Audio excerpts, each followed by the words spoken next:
Good afternoon, everyone, and thank you for joining us for today's community conversation. We'll be getting started momentarily. Just want to wait a minute or two for other people to connect up and join. We are also live streaming this webinar on the NASW New Jersey Facebook page. So hello to anybody out there watching in Facebook. And if you are on Facebook during the live presentation, feel free to drop questions that you may have for the presenters in the Facebook chat, and we can transfer those over to the main Zoom meeting. Again, you are joining today's community conversation, which is entitled "You Are Not Alone: Understanding the Caregiver Experience." And we will be getting started momentarily. I just want to wait another moment or so for people to try and connect.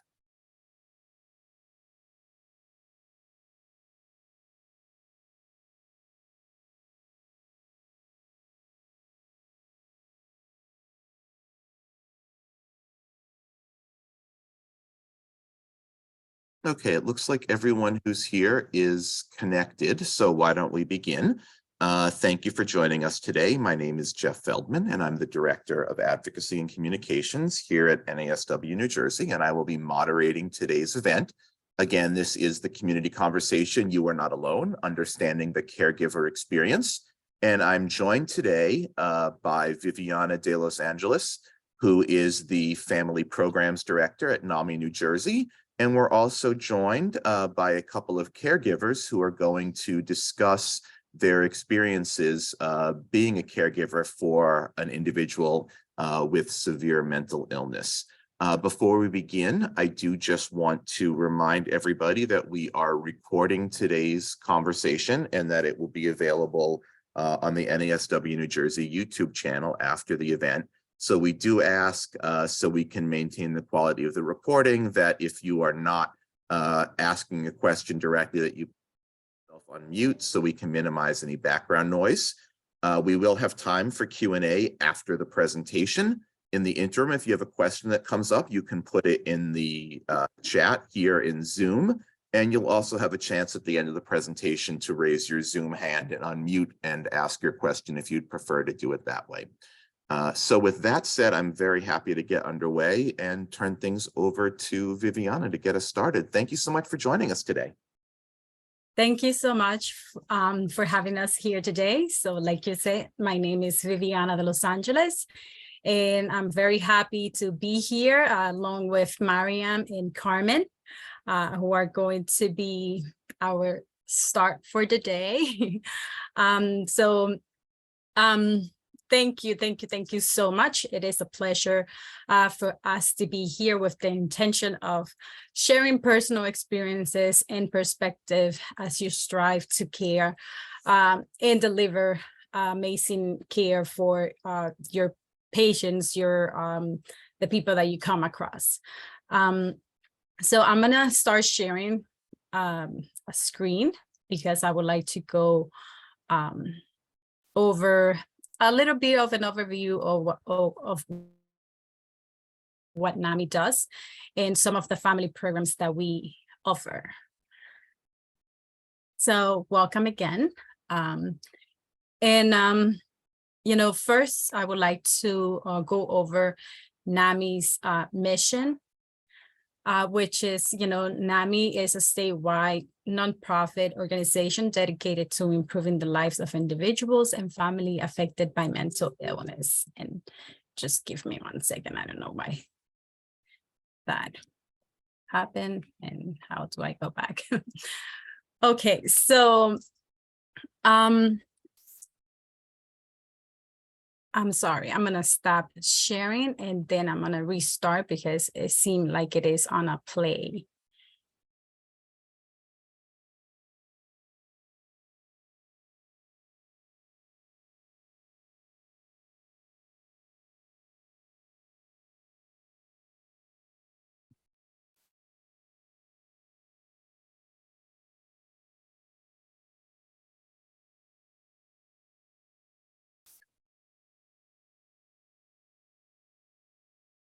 So yes, NAMI New Jersey is a statewide nonprofit organization dedicated to improving the lives of individuals and family affected by mental illness through education, support, advocacy, and public awareness program.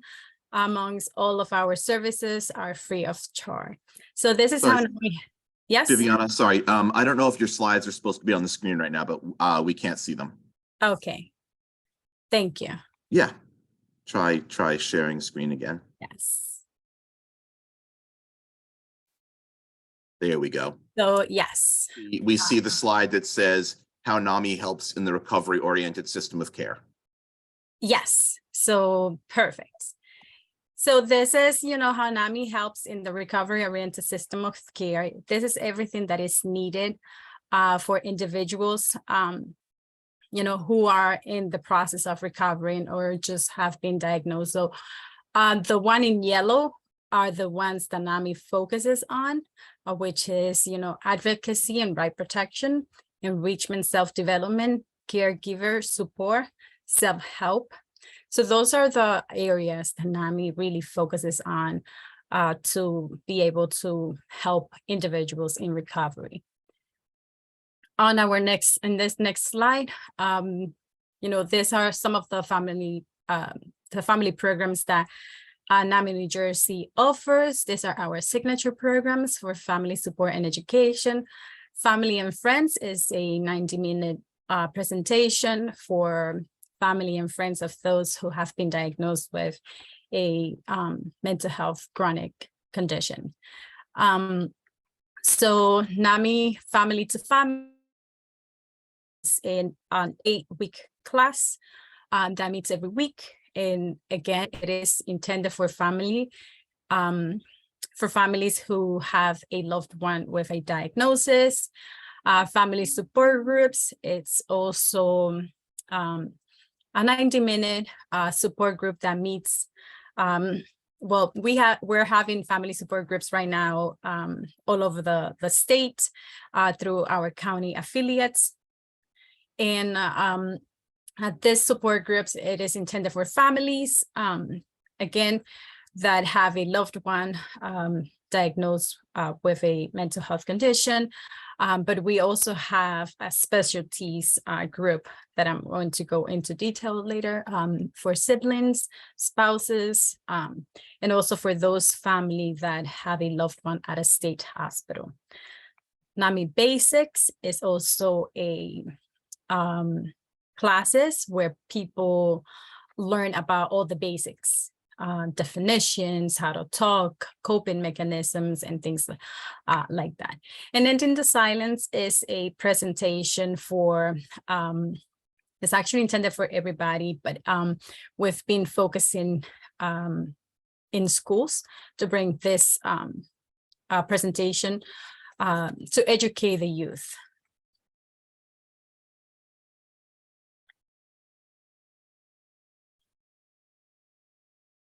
This is a homegrown program. It is Educating the Educator. This program is currently being updated. So there is a needs assessment happening for this program.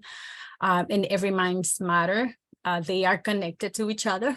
So one is presentation for teachers, school professionals, school nurses, administrators, and things like that. So they can get educated on how to identify some of the signs and symptoms in a student. And also the Every Mind Matters is a toolkit that they are left with after the presentation so that they can implement some of the strategies talked in the presentation. And then in New Jersey, we have multicultural groups specific that basically does everything else that I mentioned, but with a focus of, African-American, Chinese, Spanish community, and South Asian. So that doesn't mean that that's the only multicultural groups that we serve, but those are the ones that have grown and that have a specific programs going on.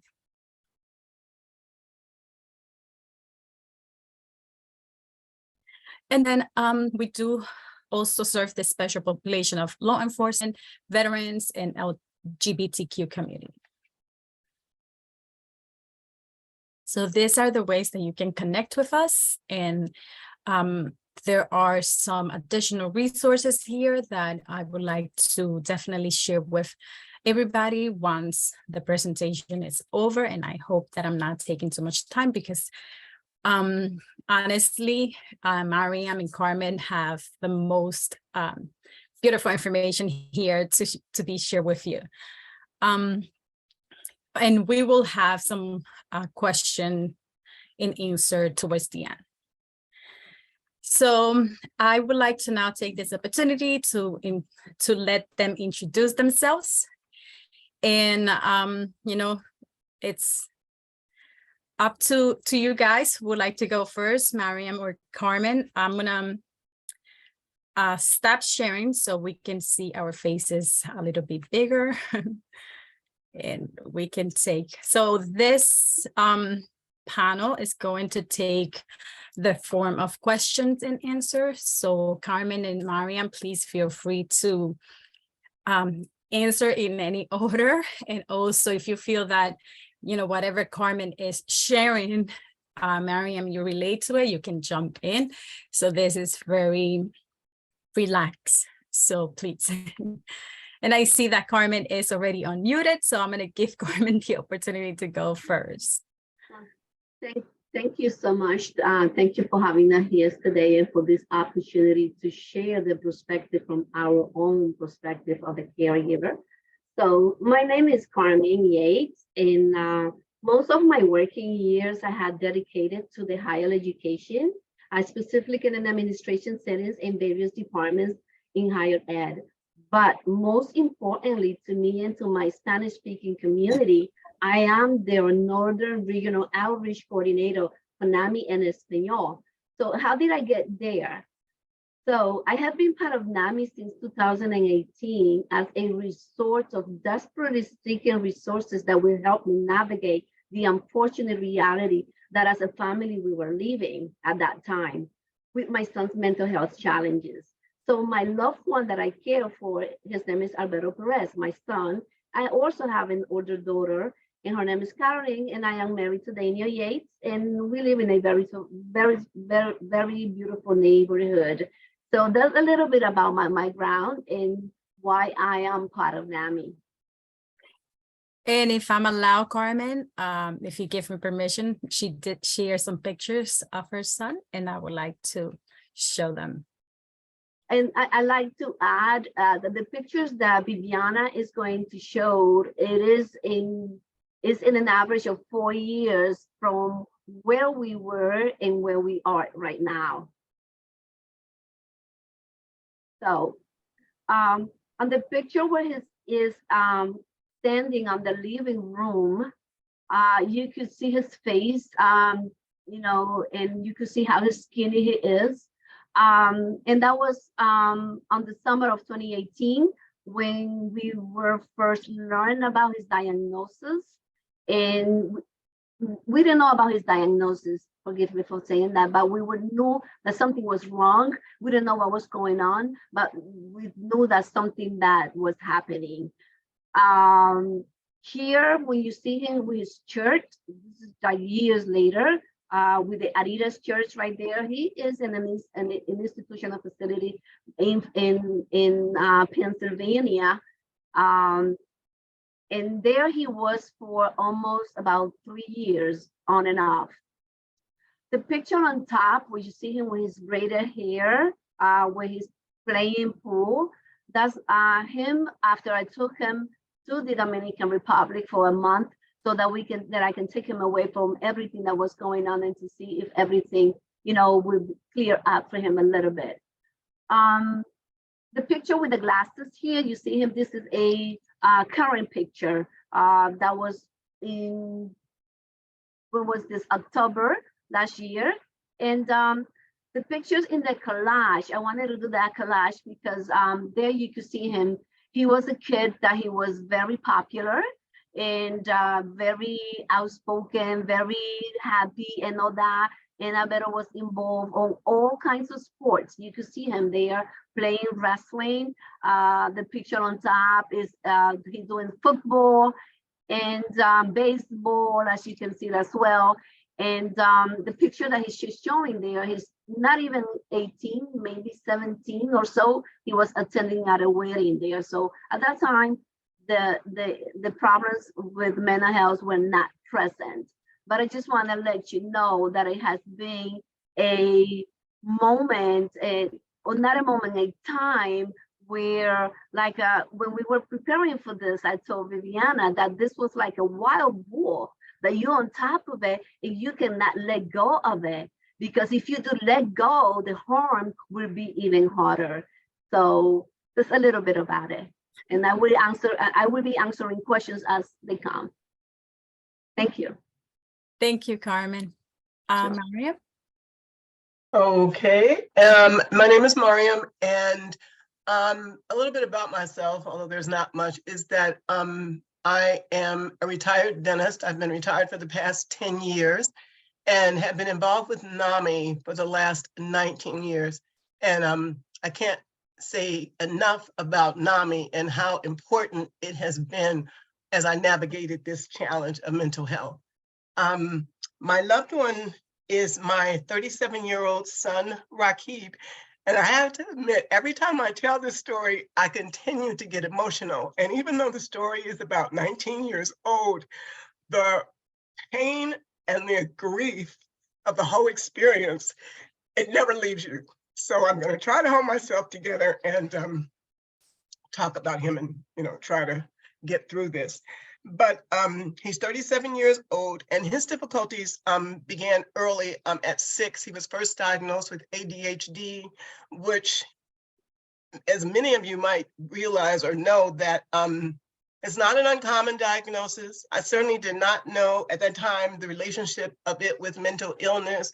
Just figured it would mean that we would have some challenges as we got older. And I didn't really know even then. I kind of don't want to beat myself up, because it was not until he actually literally hid under the bed, said he did not want to go to school because he always got in trouble. And so that's when we first started trying to get him some help. Unfortunately, one of the cultural things that prevented Rakib from receiving the right kind of treatment, I feel, was that his father is very religious, and culturally, he was very resistant to this diagnosis of ADHD and mental illness. His feeling was that, oh, he doesn't have anything. He just needs to pray to get through this, or we'll just beat it out of him, because he maintains that he probably has symptoms of ADHD when he was growing up, and that's how his parents treated it. So I found myself kind of alone. And then about that same time, we separated, and Rakib was very close to his father. So I think the emotional trauma of the impending divorce did not help. He took his anger and his hostility out on me. He didn't trust me. He accepted what his father said. There's nothing wrong with me. I don't need any medication. I don't need to do anything. He also, at this time, was very obstinate. And I thought, what I always said was, if I say up, he says down. If I say blue, he's going to say green. But again, I didn't really think that that was representative of any mental health conditions.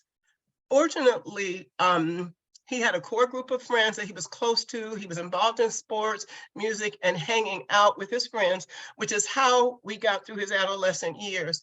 So while there might have been things that were indication that things were not wrong, there was enough normalcy, I'll say, that had me either in denial or just feeling like these were the challenges of parenthood.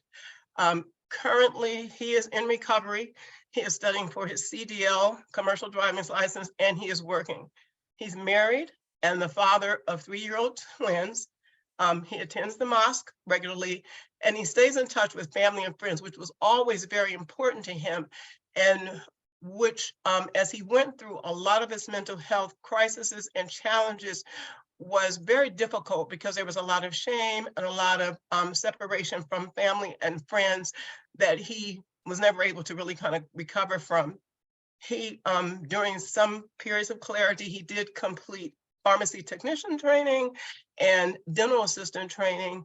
And while we're always happy when our loved ones are successful and you see them doing well, it's as though just when they're doing well, something happens. For example, once he finished his dental assistant training, he went into a dental office, and the stress of that, because stress and anxiety are his triggers, the stress of that caused him to have to go into a mental health crisis.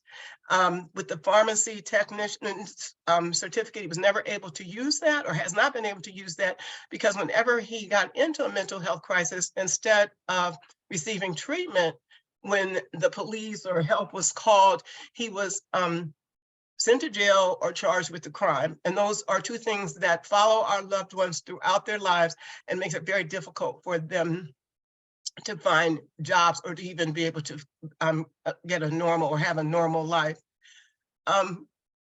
We suffered severely with anosognosia, or the fact that he lacked insight. He refused to admit that he had mental health treatment, a mental health condition, which made it next to impossible for him to be receptive to assistance, to receive assistance, or to stay with it very long.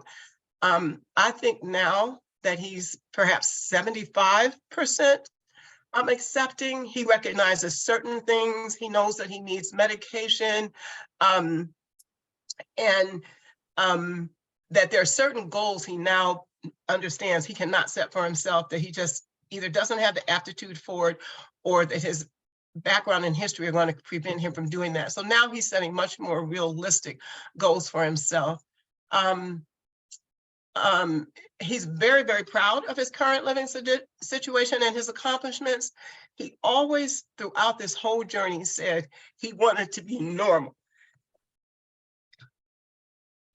And while we still have challenges with the mental health condition, I do believe that he's as close to normal and as close to living his dream as he's ever been. So right now we're in a good place. And while it's difficult and I'm never sure that the other shoe won't drop, I can say that I'm happy where he is. I didn't think we'd ever be here.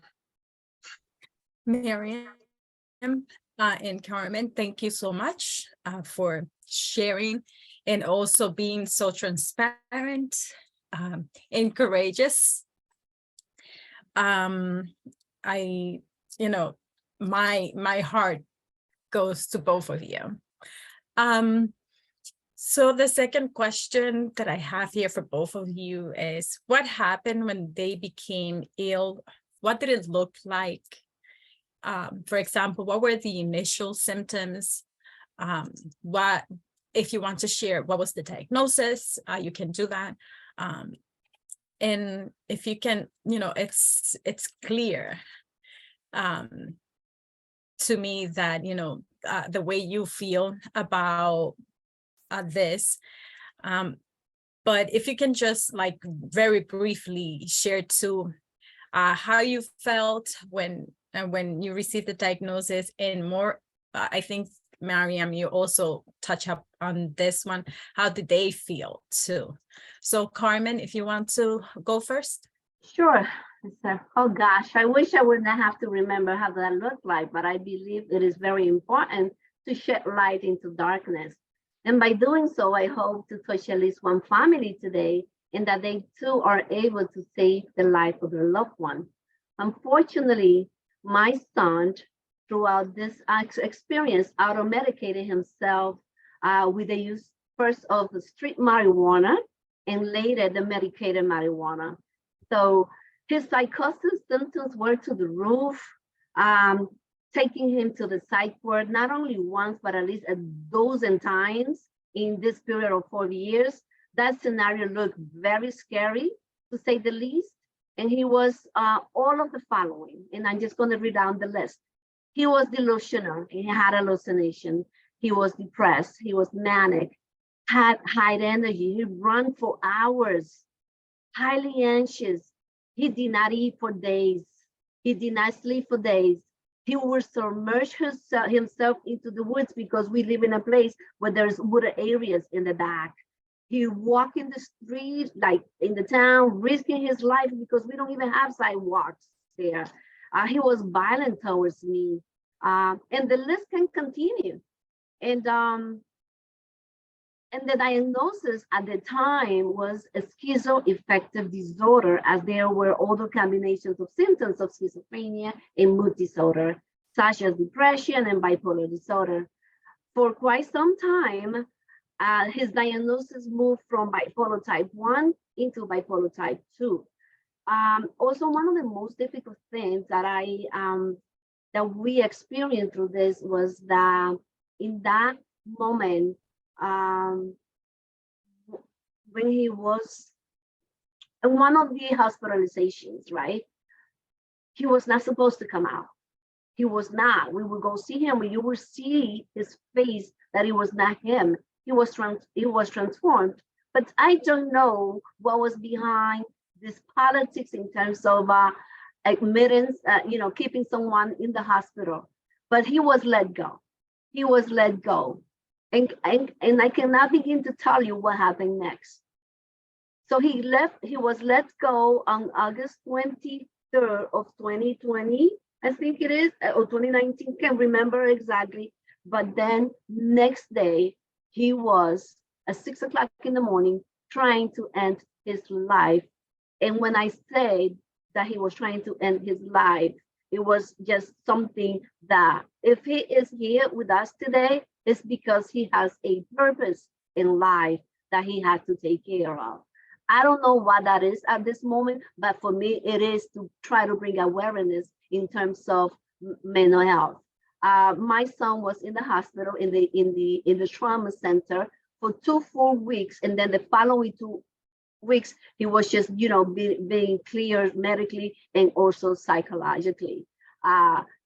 He stopped himself in many different vital parts of his life, of his body, that if you will see them, I remember the doctor coming out and plunging himself on the table after on the chair after 16 or 18 hours of being in the operating room.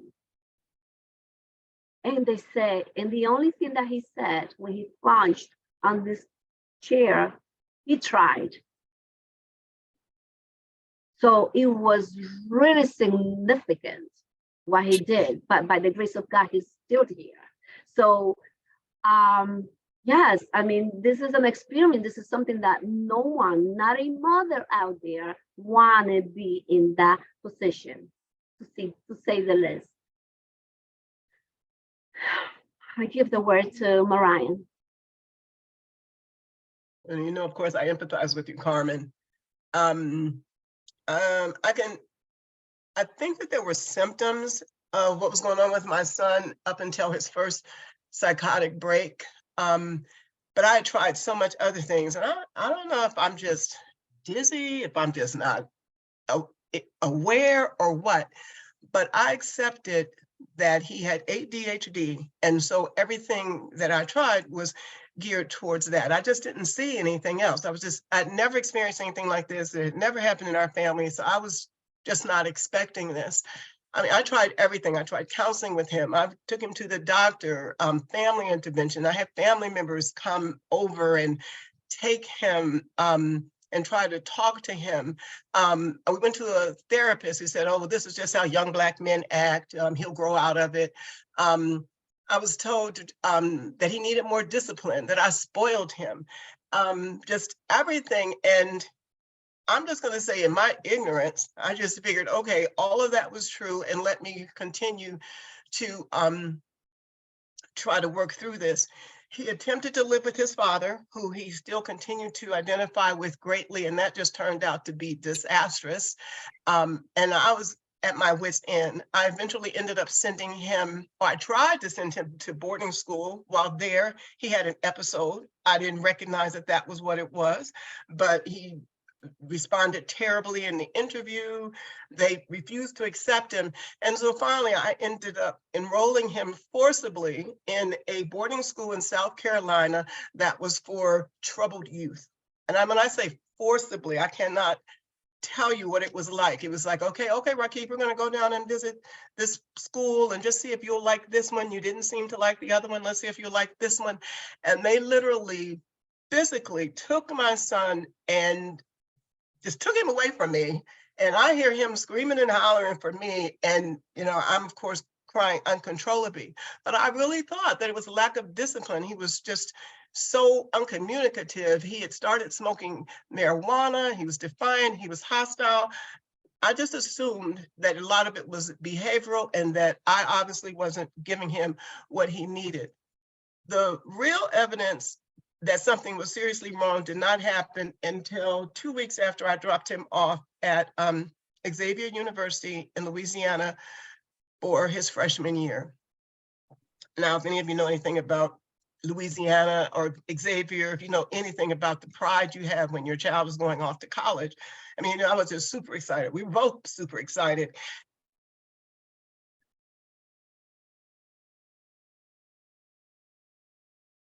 Later, his mates called me to, I think on here, something is going on with Rakib. My son is saying he's locking himself in the closet. He won't come out. He's saying something is wrong. And to this day, I think I'm in shock. I do not remember getting a plane ticket. I don't remember getting on the plane. I don't remember what I first encountered when I got there. I mean, seriously, it's just a big blur. And I met with a security guard who, oh, that's your son?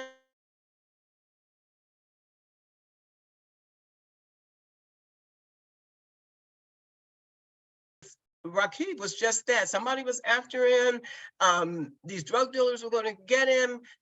And he had been down there 2 weeks. So I was like, okay, well, did he make contact with some drug dealers? I really had no idea.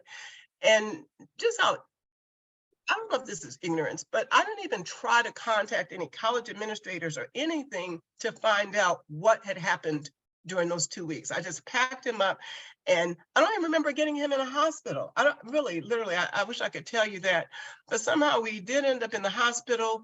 The most clear or vivid memory is of him being strapped down to a bed because he was so aggressive, so assertive, ranting and raving, and they didn't know what else to do with him. After about 6 hours, the social worker at the hospital said, you know, you should go and get some rest. Call us in the morning, we'll tell you how he's doing. When I called in the morning, I found out that he had been transferred from New Orleans to a Baton Rouge hospital, which was approximately an hour and a half away. No, I had no communication. I wasn't told that this was even a possibility or even why, because nobody had really told me what was going on with him, why he was acting that way. And I found that this was the first of many experiences where, as far as I'm concerned, the system appeared to be unsympathetic and worked against me. I mean, literally, I don't know if people assume that we know what's going on or whatever, but this is a traumatic experience for most families. This is not something that we're prepared for. It's not something that we expect. And honestly, my head I was just in a cloud. And I think for the next few months, all I felt was this numbness and this incredible sadness because I couldn't do anything. Rakib's behavior during this time was very hostile, very angry. He didn't want to talk to me. He wouldn't allow me to visit with him. I was told this is normal behavior when somebody's in a psychotic episode. Don't worry, Mom, he'll come around. But I still, for whatever reason, did not have a good understanding of what was going, because I did end up leaving him about 3 weeks later. They put him on a plane. He came back to New Jersey, and this is what I did, which, you know, I just didn't know. He called me from the airport, and he said, well, I need a ride. I said, well, why didn't you call to tell me you were on the way so I could be there? It was 3 o'clock in the morning or some ridiculous time. I said, well, you'll just have to wait. I'll get there. And it wasn't until 2 or 3 hours later that I went to pick him up. He truly had no idea. He was not in a position to have even been able to handle that whole experience of getting from the airport or getting on the plane. I mean, he came with no luggage, none of the things that I had left there for him. And And that behavior, that anger and that hostility, which he demonstrated in the beginning, intensified over the next few years. He continued to blame me, the disrespect, the refusing assistance because he wasn't sick. I mean, I just can't begin to tell you, but I finally began to recognize through my education with NAMI and just some other things, he had a little better handle on what was going on, not much of one, but a little better handle. And I learned to finally see that when he was in the middle of these psychotic episodes, I was the enemy. And as long as he was demonstrating hostility towards me, then he was not well. He did not need to be released from the hospital. He was not taking his meds or anything.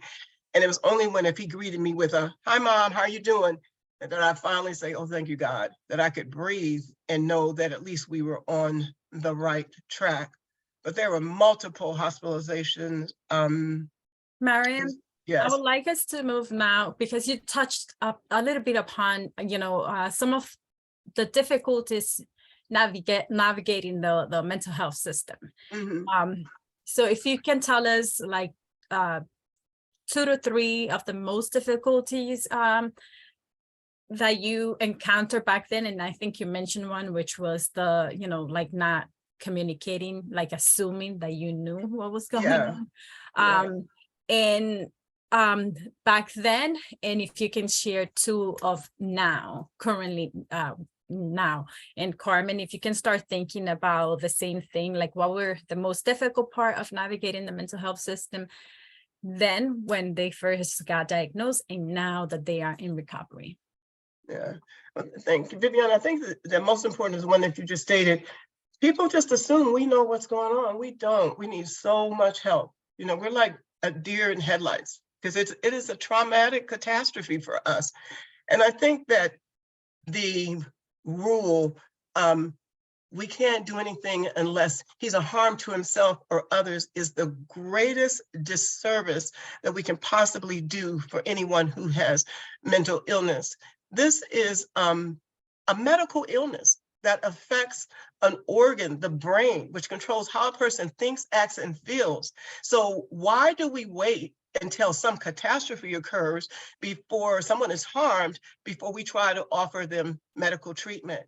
And so for those of us, especially who are parents of adults who have no rights literally because this person is chronologically an adult and should be able to take care of himself and answer these questions and be able to make decisions for himself about his treatment, that is truly the most challenging.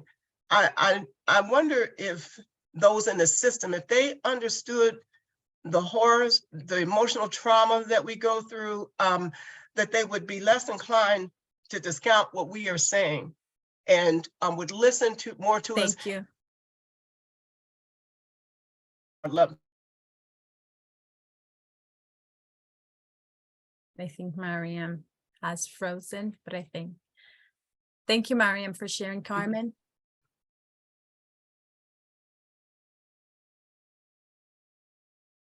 Sorry about that. I was unmuting myself. I couldn't agree more with Mariam in terms of the harm to himself or others.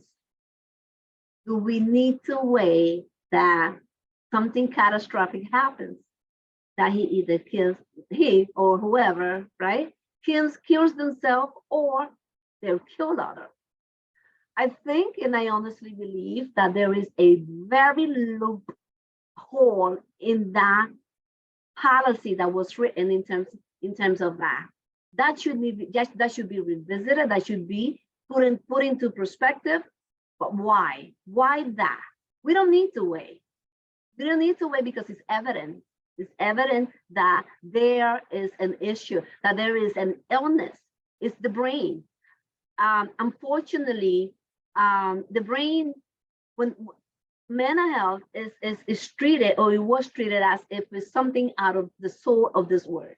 The brain is an organ just like your heart, just like any other one. And there is not so much taboo or anything when you go to the doctor and take care of this, as opposed to your mental health.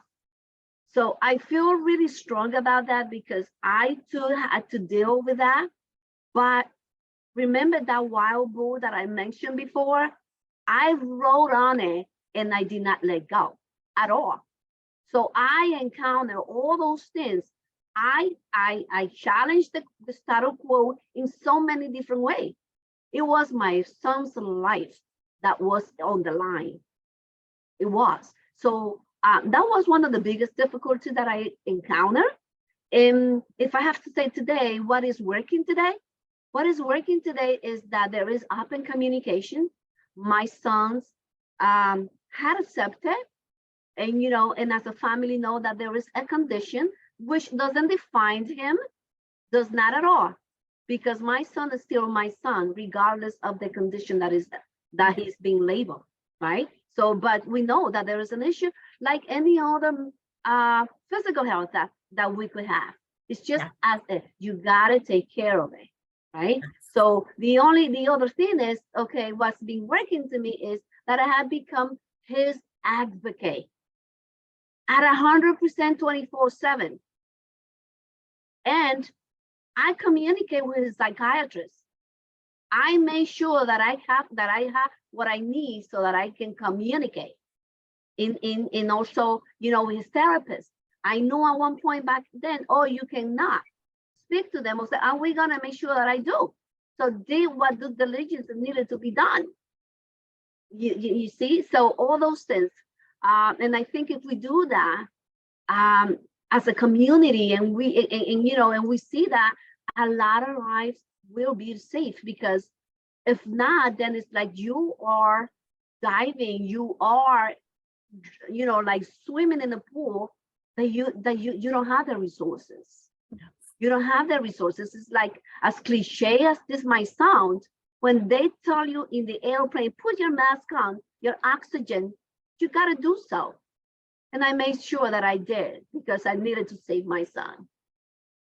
Well, you were fortunate. I was just going to add to that. You were fortunate, Carmen, because those of us who are dealing with an individual who lacks insight, who suffers from anosognosia, who does not believe that they are ill, that is also one of the greatest challenges that we face.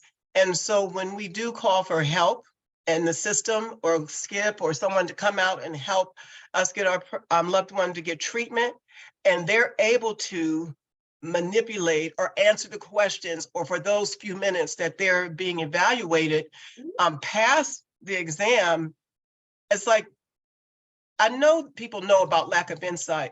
I don't know how to evaluate for that, except to ask the individual, do you have a problem? Is there a problem? And if they answer no, or no, it's not me, it's them, then that should have your antennas going up. That should make you more aware that maybe there is something going on, and this person is able to mask the symptoms long enough for him to pass this evaluation. Yes. I would like to add to that, okay, who knows their loved one better than their own mother? That's one thing, right? And yes, I went through the same channels that you went, Ryan, when they were coming for an evaluation, and my son was so smart, and he still is, that he will tell you what they wanted to hear. Yes. Do you see? So that puts me as a mother and the family in a very more difficult terrain. So how am I going to show you that this is not correct? Yes. That this is not right? So I took videos, I took pictures, I did everything that I needed to do. Okay. So now the last question here that I have for both of you to answer is, what examples can you give us of what has helped your loved one? For example, a person, what coping skills they have utilized, which programs help the most? I can answer.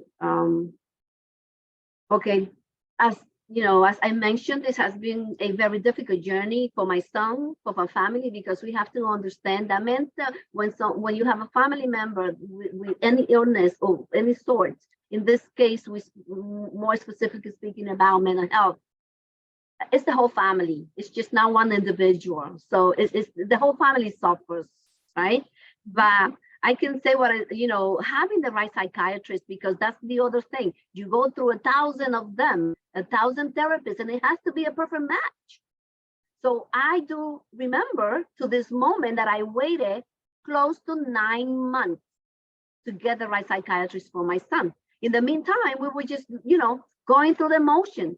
To this day, my son still has this same psychiatrist, right?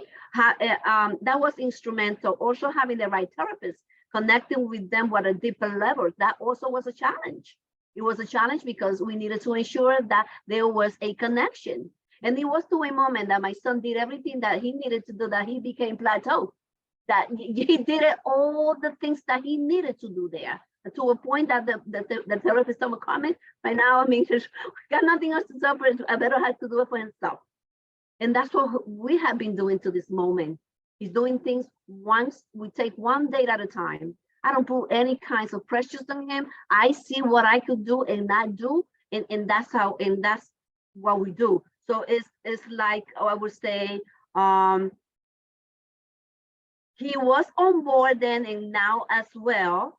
And it's like we take one day at a time, and I don't put any pressures, because it's like, when you have a rubber band, up to a certain extent, it's just, this is a healing process. We're still in the recovery mode, and but we are so much better than where we were. And for me, that is like, if my son right now is attending Harvard University, that's that. If you want to just put it to that, because you cannot compare anything else than, as most important than life itself. And he has given an opportunity, and to us also, to be as a family. Thank you. Without him. Thank you. Thank you. Mariam? I would just add to that we have this saying in NAMI where we say we will see the individual first and not the illness. And so the change had to occur in me, because I was dealing with an individual who lacked insight, who was not sick and didn't need help. So once I stopped looking at him, always addressing, always showing anxiety, always showing concern about his mental health condition, then it was like it allowed him to be empowered. And so he decided to take an injectable, which helped with the compliance, because he was absolutely not compliant with medication. And but it was more because he fell in love.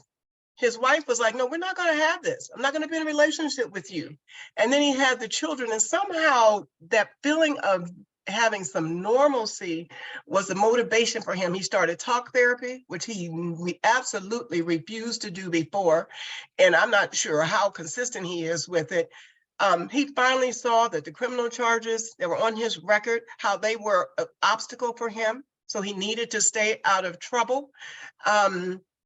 He just started to be more compliant. Does he talk to me anymore? Does he communicate with me anymore? He still doesn't tell me much, and I still don't get to share much in this, because he wants to be his own man. He wants to be his own person. So I think that just finally seeing the individual and treating him not as an illness was the thing that helped him most. And he sees all of his current successes as something he did himself. Like he had been through a lot of different programs, a lot of different groups. And I think he was taking pieces of that. And so when he finally decided to get himself together, he pulled on all those pieces. So the potential had always been there, but he had to become receptive in order to use them. I wish I could say it was something I did, but it really... Mariam, of course, everything that you did, it paid it forward. So thank you so much for sharing. I thank you all for, your bravery, like I said before, sharing your own story and your loved one's story, the things that you went through, being so open and honest and vulnerable. So thank you so much for sharing. Also, I want to thank all the audience for the work that you guys do and for your service and time. So we would like to open up right now for questions, comments, So this is the time, and I will let Carmen and Mariam also choose if they want to answer the question themselves. Thanks, Viviana, and thank you both, Mariam and Carmen, for your stories and for being willing to share so openly. We do have a few minutes left. We have about 8 minutes left to take some questions and answers. So to drop your questions in the chat, or you can raise your Zoom hand and we can call on you if you'd like to speak directly. We do have a couple just comments in the chat. Candace had said a while ago, you're not alone. And thank you for sharing. She's also a co-journeyer with her son in the struggle with mental illness. And again, thank you so much for sharing in the chat. Other questions for either for Viviana or for one of the panelists? Leah has her hand up. Oh, go ahead, Leah. I didn't even see that. I'm not gonna unmute, so. We can't hear you. Okay, I'm sitting next to Jeff, so we have to Okay. figure out Okay. who has the mute. So my question is, how do you feel about John Fetterman is going through this very public mental health battle? Do you think that brings the right audience to how we view the mental health system? Does any of you would like to touch upon that? I just want to say I am very grateful for all these individuals who are public figures who are willing to share their story, knowing that it could have an adverse impact on them and what it is that they hope to achieve. But it is not until people understand that mental illness does not discriminate. It infects and impacts a number of people, regardless of who you are, where you are, whatever. And I just hope that what will happen is that he will continue to share. I understand that his mental illness might have come as a result of his stroke, just to let people know this is a medical disease that can be triggered by so many other things. So I applaud him. If I were in Pennsylvania, I'd vote for him 5 times, risk having voter fraud.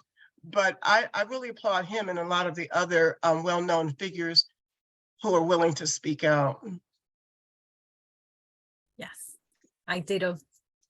I like to add to that, and it's by choice. I don't watch news or anything like that, but that's by choice. And when I do really want to know, I go and look for them.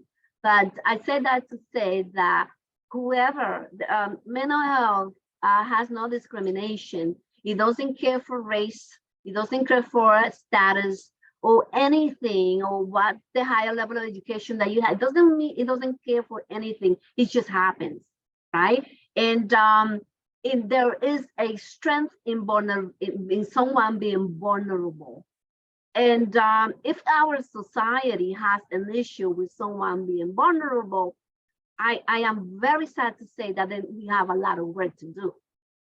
But, I applaud everybody that says, okay, this is going on, because you got to stop the stigma.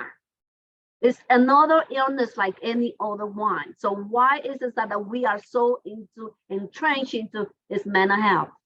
It just has to be taken care of.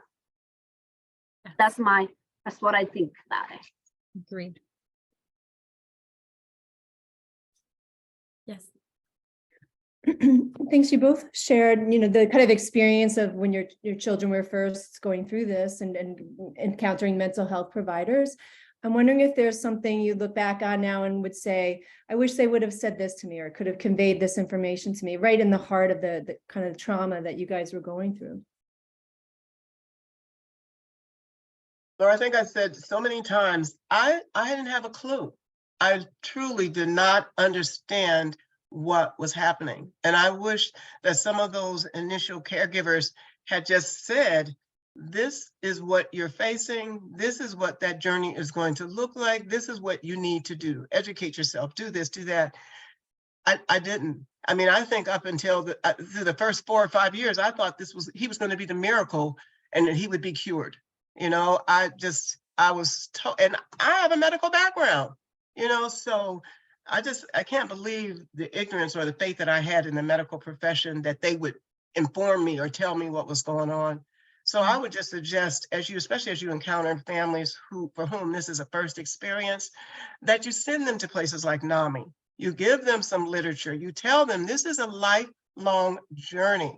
It is a chronic disease that your loved one is going to experience over time for the rest of their life, but there is hope. Never give up hope, and there is recovery.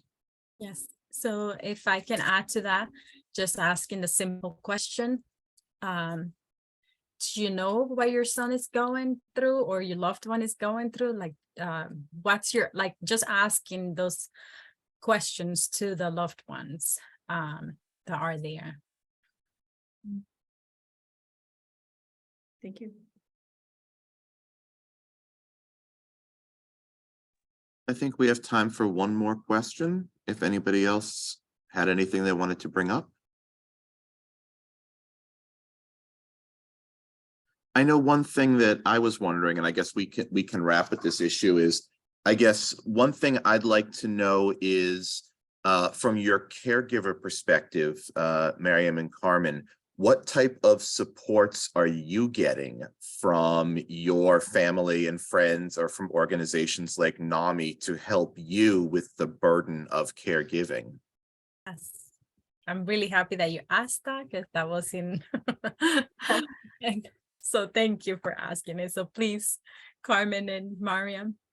Sure. Thank you for asking that question, which is very important. And it takes us back to the airplane mode and putting your mask in order for you to help others, right? But you have to have self-care. You have to have your therapist.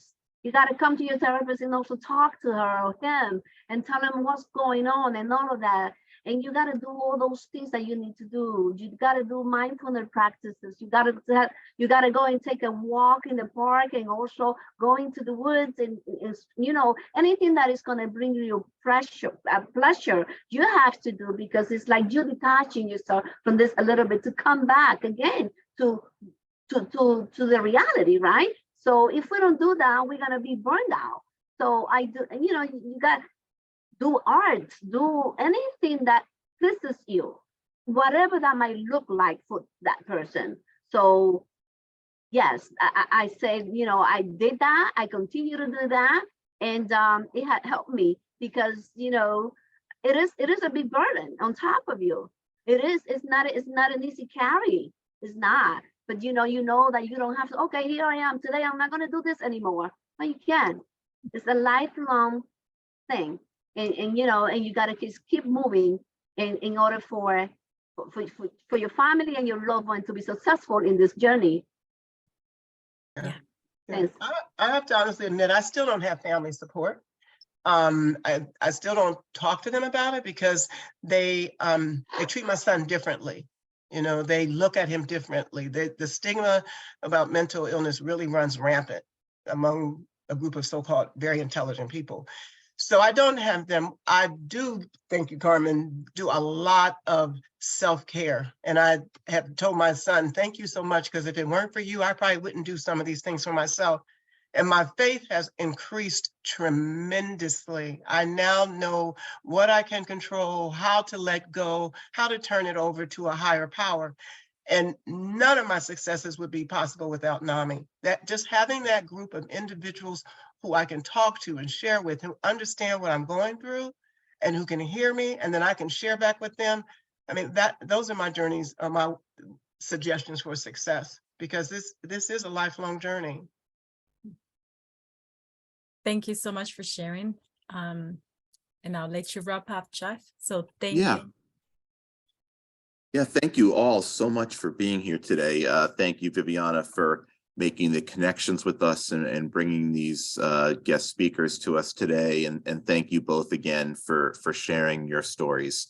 I think, the important thing to remember in these situations is, as we kind of closed on, that there is a large burden with caregiving, and, it seems to often fall on the mother to land in that caregiver role. I know that's not always the case, but I feel like a lot of times it does tend to be the mother, if it's a child who's suffering, that tends to bear this role, and just how important it is to connect people with organizations like NAMI, who can give them peer support, who can give them resources, and who can help provide resources and those supports so that people can go about their lives and manage the burden of caregiving. So thank you all so much. We will wrap shortly. Viviana, are you able to share your slides so that I can send those to folks? Yes, I can share with you. So when the video is available on demand, we'll send that out along with a link to the slides so that you all can access for future viewing or share with anybody else that you think may be interested in the presentation. And again, thank you all so much, and we'll see you at our next community conversation. Thanks, everyone. Thank you. Bye. Bye-bye.